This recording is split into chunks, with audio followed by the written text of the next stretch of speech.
Mheshimiwa mkuu wa mkoa amenielekeza pia nilete ujumbe ya kwamba tutumie mwezi huu wa Ramadhani pamoja na Kwaresma. Sisi binadamu hatujakamilika. Huenda ikawa tuna makosa, tumekoseana. Ndugu zangu, tutumie mwezi huu katika kusameheana yale makosa ambayo tuliotendeana. Huu sio mwezi wa visasi. Kwa hiyo Mheshimiwa mkuu wa mkoa amesisitiza, kama binadamu kuna sehemu tumekwazana, tumekoseana Wanamara, basi tutumie fursa ya mwezi huu wa Ramadhani pamoja na Kwaresma kusameheana yale makosa yetu kama binadamu, kwa sababu binadamu bado hatuna ile nafasi ambayo malaika au mitume waliokuwa nayo. Sisi ni binadamu, tunakuwa tuna makosa mbalimbali. Mwisho, ndugu zangu, Mheshimiwa mkuu wa mkoa toka katika mtima wake anashukuru na anapongeza sana ndugu zetu wa Nyansao Foundation.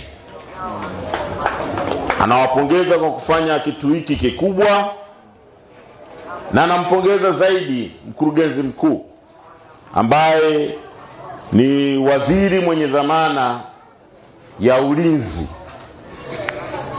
ndugu yetu Daktari Limo Nyansao, kwa kufanya jambo hili yeye na taasisi yake.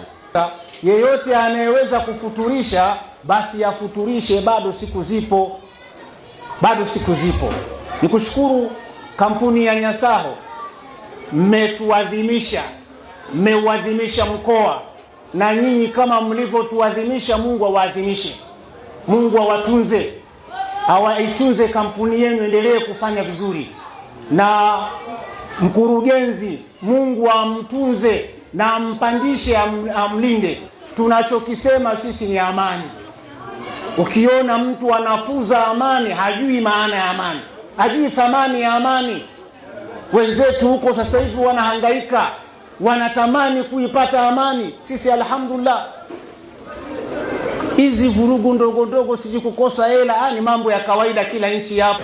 Huo ndio msingi tuliojengewa na baba wa taifa kabla ya mianzo ya nchi yetu kujengeka. Lakini pia tunaona tukiishi pamoja, sisi ni ndugu Waislamu pamoja na Wakristo, tukila pamoja, tukirejea ule msingi wa wana wa mwanzo Ishmaili na Isaka waliotoka katika viuno vya Ibrahimu.